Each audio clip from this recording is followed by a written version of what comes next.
I am Amy Vetter, and welcome to the Breaking Beliefs podcast. This valuable time is for you to pause in your day and go on your own self-journey. Discover the beliefs that are holding you back from living your best life at work and at home. Learn from the guests on this show as they share their inspirational stories on how they found ways to break internal beliefs that were no longer serving them. Because if you believe you can, you will. And our podcast begins now.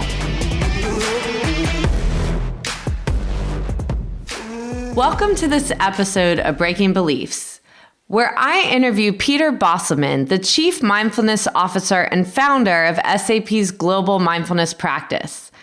Under his leadership, mindfulness-based training and support structures for a lasting cultural change have been piloted, refined, and are being offered to all SAP employees globally. Peter initiated the foundation for the lasting success of this practice by building a passionate community of teachers and ambassadors. He is an integral leadership coach and trained as an industrial engineer. He brings more than 20 years of leadership experience in international business to his current efforts in bringing mindfulness programs to scale at global organizations. This interview was originally recorded in 2019 when I met Peter. We discussed how corporations can integrate mindfulness practices into their workday to cultivate and improve culture. And he also shared his journey on how SAP began to implement these technology practices into the workplace and the result of creating greater human connection and kindness amongst their employees. I hope you will find this interview helpful in order to be able to create some mindfulness practices in your own workplace. Please share, subscribe, and review so not only you get the benefits of these practices, but also the people around you. Hello, everybody. I am Amy Vetter, and I'm with Peter Bostelmann from SAP talking about mindfulness programs. And Peter, do you want to start off and just give a little background on yourself and what you do at SAP? Of course. So hello and welcome, everybody. I'm feeling delighted to be here. So my background, I'm an industrial engineer. I'm working for more than 20 years with SAP. SAP is the world's largest business software company for the ones that do not know SAP. So more than 3/4 of all business transactions in the world in the background touch an SAP system or run on an SAP system, just as to show, and we have about 100,000 employees worldwide. And I'm the director of the Global Mindfulness Practice at SAP. So I shifted my careers a couple of years ago, and I'm running a whole team of teachers. Most of them are in the main role, and they're teaching part-time for us, and also have a few full-time staff to bring mindfulness as a practice into our organizational culture. That's what I do.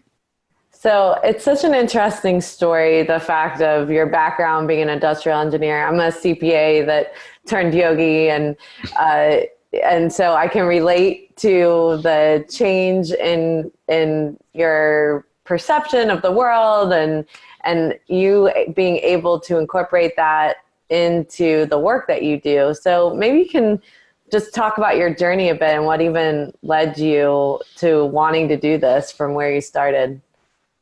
Okay, yeah, of course. I think it's important to say that 15 years ago, when I was already in my career, a certain bias of mindfulness, this is something for people that maybe are a little weak or not fast enough or whatever the bias is, was in my way. So at that point of time, my partner came into my life and she practiced mindfulness, and I had this bias. I was like, I do my triathlon, you do your mindfulness thing. Yes. Yoga, that's fine. So I wouldn't have done it, but then I got curious, seeing her coming back from silent retreats, and that there was some, I would call it like something was changed. She was more smiling, more radiating of calm and happiness. And so I got intrigued and I started practicing. And then for the first couple of years, so I started and actually at a point I had a quite difficult life situation, and I found myself in a real long 10-day silent retreat. And at that retreat, I might have before had some cliches in my head that you kind of space out and things become fuzzy. But what I experienced was in this 10 days. So you take away all distractions. You have no cell phone. Of course, you don't talk, you don't read. You just by yourself and observe your breath and become calmer and calmer. And actually, your mind gets calmer and sharper day by day. And so you become more aware of your mental processes. And what I experienced there was that I got in connection with something like a little voice, which is always there, but it's usually clouded into all the louder voices in my inner being. And I felt this is so compelling, and this little voice is actually very, very clear. This little calm voice, and I would call it my inner compass. That I felt okay. I want to continue this practice. There's a big gift in it. And what is the gift? The gift is that basically, we all try to fix the outside world. Oh, I want to have this situation. I want to have don't want to have that situation. And very often, we have only a limited influence on the outside world, right? And once you notice, you can change the way how you relate to these outside events. You can change them. That it's not just a thought, but that the physical reaction is changing. Of course, it's a practice. This is so powerful that I continued doing this. So this was my how did I start? However, for the next couple of years, being in IT consulting, being with my company, and this was as I said 10 years ago. Mindfulness was not such a popular topic. I was a little careful. So I was what we call a closet meditator. I did this, but I was hiding this. And like many others, as I figured out later. And now, of course, this is turning. It's becoming more mainstream. And I noticed that something was gradually shifting in my work. So I was at that time a program manager and a delivery executive. So I was leading large-scale implementation projects at SAP with multinational customers. And there can be quite some pressure at times. I mean, if you're different time zones, if you really have a high number of staff on the ground that have quite a burn rate, and you're between the customer and different entities in your company and try to balance it all out. So what I noticed was that little by little, I was better able to distinguish when there was a stressful situation, something was burning, to say, okay, this is really important right now, and to kind of put the other stuff to the side so that I could focus better on one thing. I was less aroused, less nervous by all the other stuff. And I noticed also that somehow I observed my inner processes. So it's like you have a witness who's looking, what's going on here, which helps to see where you're becoming reactive, where you might take a little break, a few breaths. And so with that, I noticed, and again, this was over a certain time, that something shifted, that I was with more calm and more joy, even in difficult situations. And my peers and people I'm working with mirrored this also back to me. So a couple of years later, and actually it really started in 2011, 2012, being in the Silicon Valley at SAP in our office here in Palo Alto, most of the time, I got intrigued by other companies in the Silicon Valley, since here in the San Francisco Bay Area, there is kind of the epicenter of these practices, and it comes originally from Buddhism in the Western world. So I got intrigued by a number of companies that started bringing in mindfulness practices in a secular way. This was the first one I heard of was Genentech with Pam Weiss. And then I heard from Intel with Anaka Koman, and I heard from Google, Chade Meng Tan, and he is actually quite skilled in making it very popular. Right. And I looked at all what's there, and we decided, let's run pilots within SAP. I decided it would be good to do this. So who did you talk to even get that started? Yeah, and so being aware that there are many people listening that are curious about it, I can tell it took quite a while to convince people. Again, I think times are shifting. It's becoming, at least in my echo chamber, right, that are doing it. So there was an interesting thing happening, and I tried basically to find anybody who would give me budget from the business, from the HR, from the learning department. And I heard an interesting story again and again in the US and also in Europe and Germany, which was, Peter, I'd be interested in the training for emotional intelligence and for mental strengths. but I'm not sure if our organization is completely ready for this. Right. And I heard this story again and again, Yeah. and I was asking myself, maybe our organization is way more ready than we all are afraid of or we all anticipate. So eventually I found a way to start the first pilots in Palo Alto, and they were quite successful. And up until this point, I also didn't know, okay, I knew for myself, yes, I believe mindfulness is really powerful, but I didn't know, okay, am I only having an exotic hobby? Or is this something, other people find helpful too? So, and the interest also was from day one actually quite high. So we started in the beginning with a wait list to understand who is interested, how can we communicate to, and this wait list since then is growing faster than we deliver trainings. And so we started the first pilots in Palo Alto in the US in 2013. Then we brought the next pilots to Germany about a year later. So Germany is our corporate headquarters at SAP. And again, at that time, it's a couple of years ago, some people said, yeah, that you meditate there in San Francisco in the Bay Area. Sure.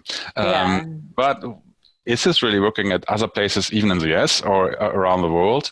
So the positive surprise we had then in Germany was that the pilots were even better rated there than they were here in the US. Wow. Surprise of everybody.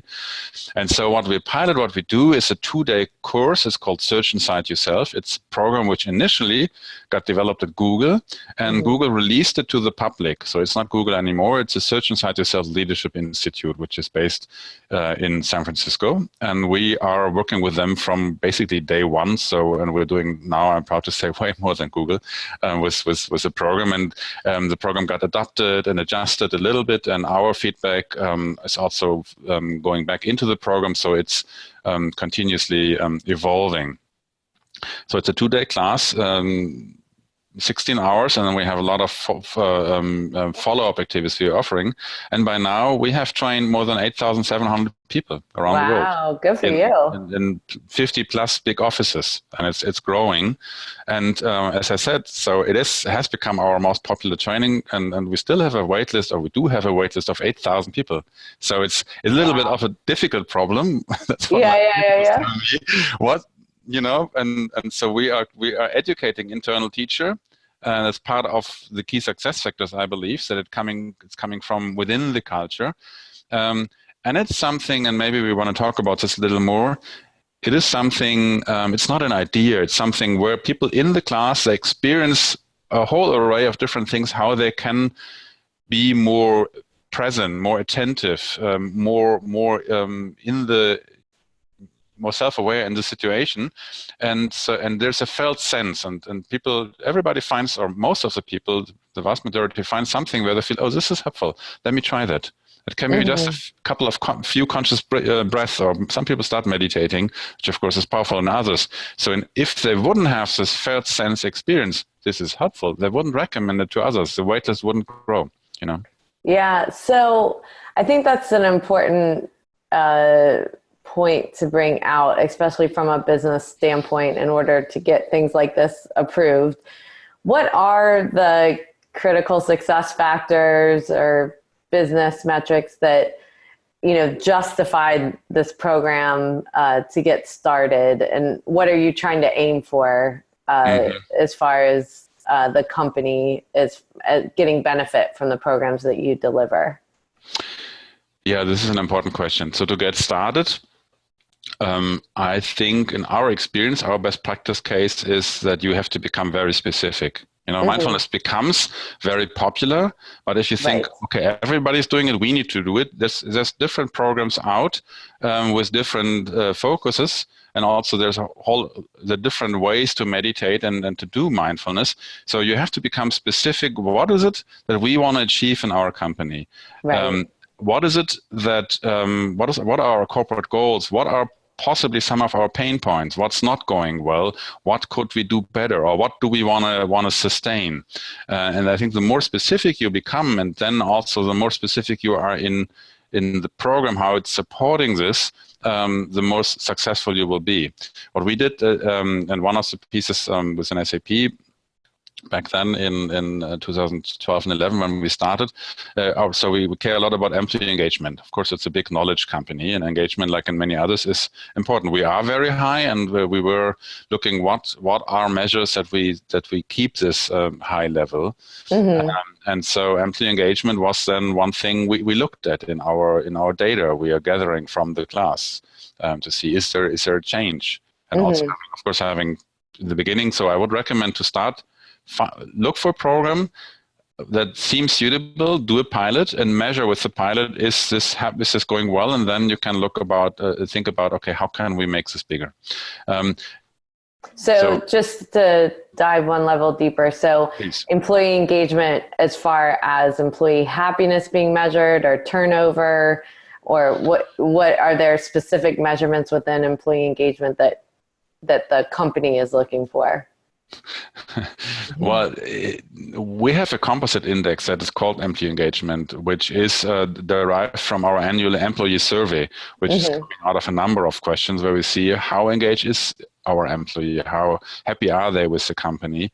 And I'm not able to share the specifics of this, sure. But I know, and then there's an article out in Reuters actually, that how much is 1% employee engagement worth for our whole employee base, which is between 60 and 80 million euro net revenue.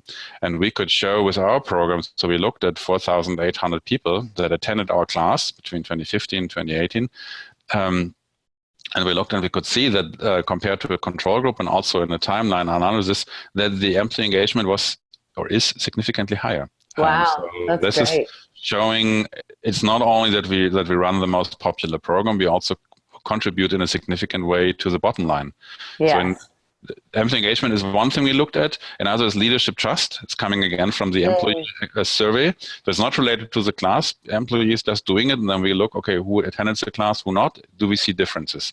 So our data science team was doing it. So leadership trust is the second one. And the third one, where we saw clear differences, significant differences, is actually absenteeism. So we see the absenteeism is lower. So people, and that makes, of course, it relates in some ways to the engagement, that people are more, I mean, I would, in my words, what does mindfulness do? You become stronger in yourself. Your mental strength becomes stronger, and you actually adjust yourself, that you find better ways to be happy with what is, and right. Maybe to adjust what's not optimal in your way, how you relate to your work. And feeling more fulfilled in your life, helps you get up in the morning and maybe handle difficult situations that you're dealing with in the workplace or with clients in a way where, just like you said, you were the observer watching it rather than getting yourself emotionally charged. Exactly. So that you get a toolbox at your hand where you see it helps you in better ways to relate to yourself and to the demands and challenges and also the joyful situations the work life is bringing. And you're becoming more aware and you're thriving more in what you're doing. And you get more tools in, like, okay, I'm becoming aware, and only what you're aware of, you can regulate. What you're not aware of, it's in the blind spot. It's basically pretty simple, right? So the self-awareness increases. You were asking for the key success factors. I have a few more, I think, that are very important. So we set the right program.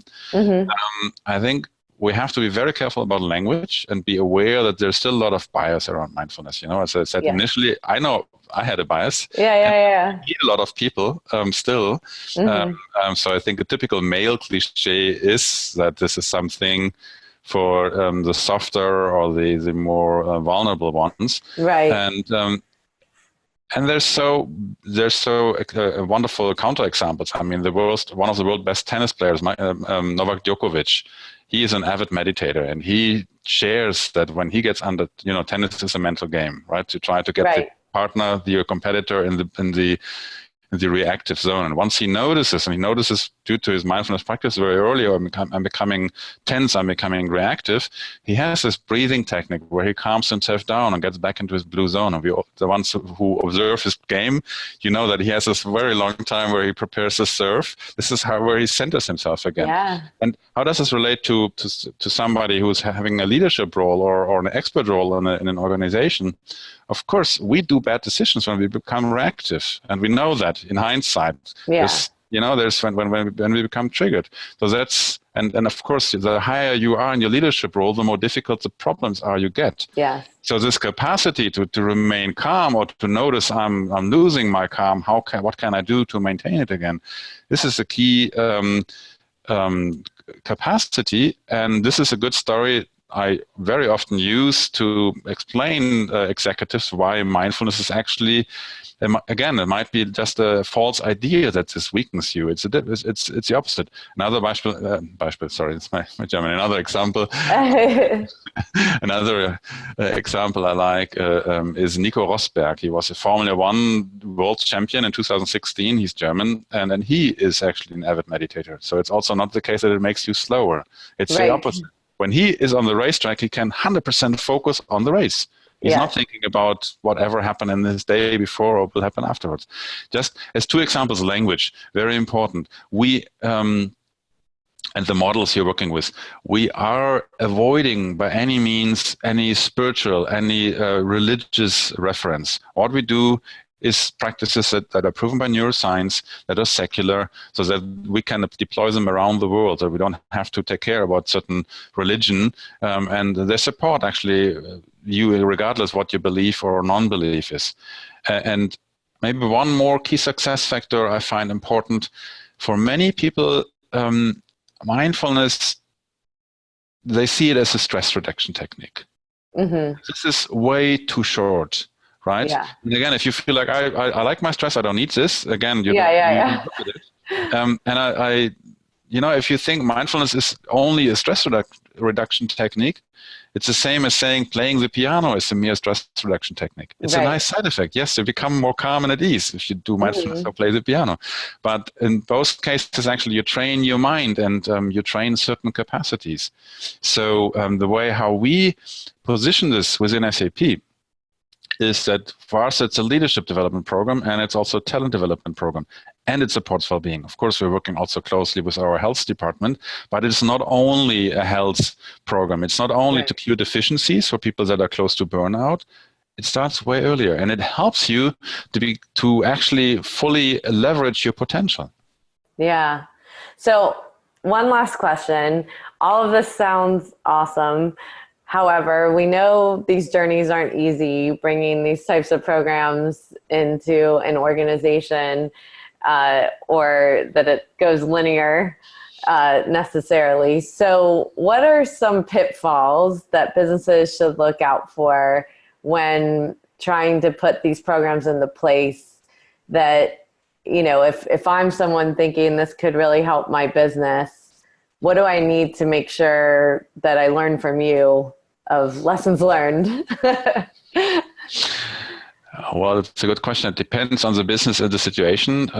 It takes skillfulness. As I said before, it's not a cookie cutter approach that you just do it. So I would closely look who would I like to work with. And I have to say at this point, we're having a consulting service actually by now. So SAP is helping companies to bring it to mainly global companies because we want to share our best practice model we learned in the last number of years. So pitfalls are choosing not the appropriate program.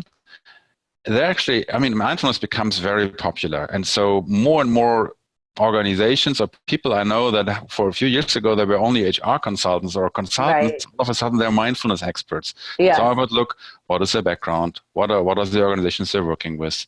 How do they present it? So really trust your intuition, your gut feel. Does this sound like, this is the person I want to work with? Does this sound incredible, or is there some question?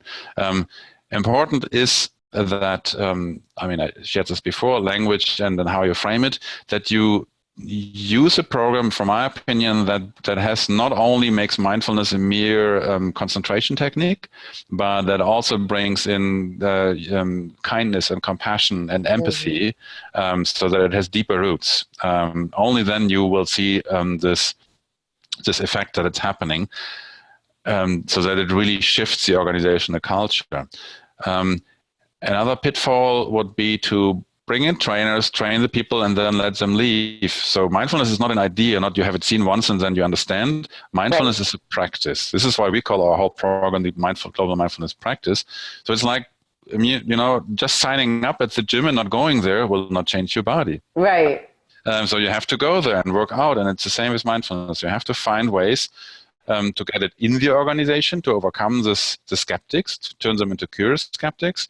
And then the second one, how to make it sustain, how to offer things in your culture that it becomes part of the work culture. Mm-hmm. Very nice. And lastly, to make it something normal, to not like, oh, now we meditate, now we're having a mindful moment. This is completely it's weird and in a way stupid. Yeah, exactly. So to make it something, and if you look back, just to bring in one other example, if you look back 50 years, almost nobody was doing physical exercise. It was not common sense in society that actually doing sports is keeping you more healthy. People would ask you who's chasing you. They would see you doing going for a run. Now it's completely clear. And I believe in 20, 30 years from now, it will way more accepted that this mental training, this mental practice is actually helpful. Yeah. And so finding a way to integrate it that feels reasonable and good for you. And fits into your organizational culture. I mean, there's so much more to say. It's hard to process in this moments. I hope this is helpful. Yeah, no, it's been great. So thank you so much for sharing your knowledge with us, and wish you lots of luck with your program. Thank you. And now for our mindful moments with my interview with Peter Bostelmann. I really found it interesting that someone with an industrial engineering background really found his way to mindfulness. And like he talked about, I think a lot of us that get into this field or fall into this originally may have a bias about these things and whether they're true or really work and so forth. And the journey that we go on as we start to observe and notice how these things feel in our body and what we decide to do with it. So this has really led Peter into a whole new career and initiatives around this over a 15-year period. So I think that's a really important thing to understand too, is when you start getting into mindfulness, it's not an overnight fix. It's the work that we have to do on a daily basis to just incrementally make little changes in our life, and they start layering on one at a time, that it doesn't happen overnight, that it's a practice. And I think he did a great job of explaining how it's a practice and how we have to create new habits in our life in order to really get the benefit of this. It's many times hard to change habits and our neural channels as we become adults. But what happens is when we see the benefit of one thing, whether that's meditation or, like Peter said, he went on this silent retreat and started observing how his mind got calmer and sharper and really started understanding the messages that were going on inside his body, which he called his inner compass. That once he got a flavor for that, he wanted to understand different ways he could tap into that. And many times when things are off in our life or stressful, we can feel like we don't have control. And these practices, these little tiny practices over time, are what help us get more control over our mind, over our life, and start regulating our central nervous system when we can tap into breath, when we can tap into stillness, when we notice we're getting off. And so what Peter was talking about is as he started having these little shifts along the way, his peers were noticing them as well, which is a really important thing to realize, that we aren't alone in this, that once we start making these changes, we are an example for others, that someone that's an engineer can start putting these practices in place and we can tell they're working. It's not just that they're talking about it, that they're living it. And that is the real way to affect change, is it starts with each of us first. And then what happens is we start creating this different type of energy where other people want to be a part of it as well. I also think it was a really important journey that he described of how this started moving through SAP, and it was little pilots at a time that a lot of times we want to put in these programs and just go full force, but it really takes these little tests of, does this work, what doesn't work, and what will we do different to make this successful? And figuring out what types of content is going to help. Because a lot of times what happens is that, people like myself get hired into corporations or speaking events, and we talk about it once, and the people in the audience are like, yeah, I need to do that. But there's not follow-up, there's not follow-through and implementation of how this would continue on beyond that day. And that's why these programs are so important, that it's not just talking about this once, it's the things the reminders that you continually put in place in your organization.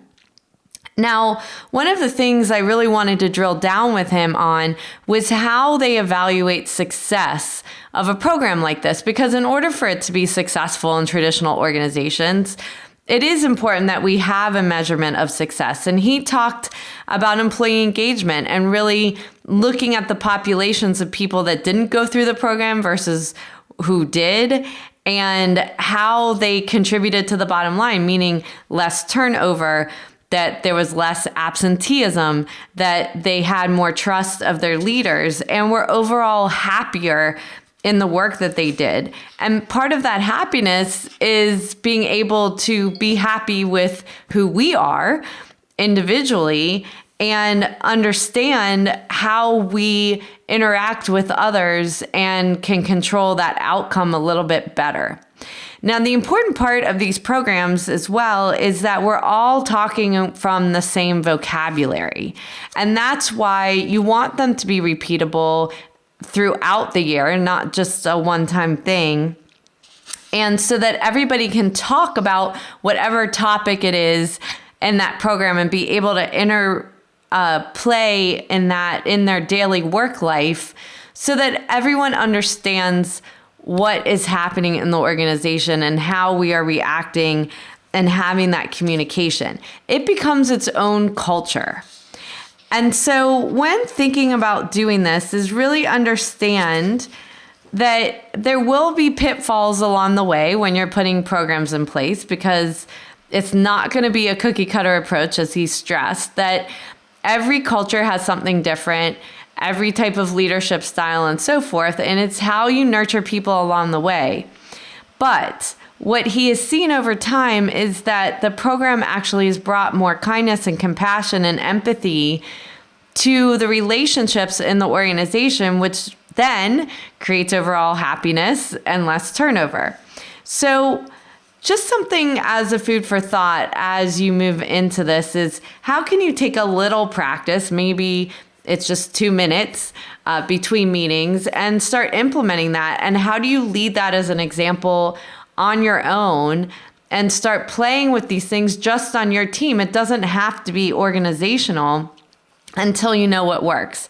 And this is the reason why I've started to put out the B3 breaks once a week. These are little practices that are under 5 minutes that you can put into your day to really understand the energy you're creating and to see if it's having a better effect on how you're feeling and the energy you're creating with the people around you. I hope that this is helpful to you when thinking about how to put mindfulness in your businesses as a leader, and the journey that each of us take along the way to really incorporate this into our bodies in the way that we need to in order for it to be successful. Don't forget to rate and review and subscribe to this podcast, as well as if there's a topic or someone you would like me to interview, there is a survey right on my website, amyvetter.com, where you can go in and make suggestions. We'd love to hear your suggestions to continue on this path of breaking our beliefs and making sure that we're creating better energy for the people around us. Thank you for taking the time out of your day to listen to the Breaking Beliefs podcast. I hope you will take a moment to pause before entering back into your day to reflect on this podcast and note 1 to 2 actions you are inspired to do from today's conversation that you could incorporate into your life. To read the full blog and listen back to this episode or any other, you can find them at www.amyvetter.com/Breaking Beliefs podcast and related videos on my YouTube channel. For daily inspiration, follow me on Instagram, Twitter, Facebook, and LinkedIn at Amy Vetter CPA. I hope that you will choose to like this and subscribe to this podcast on iTunes, Spotify, and more so that you can join us for more inspiration on our next episode.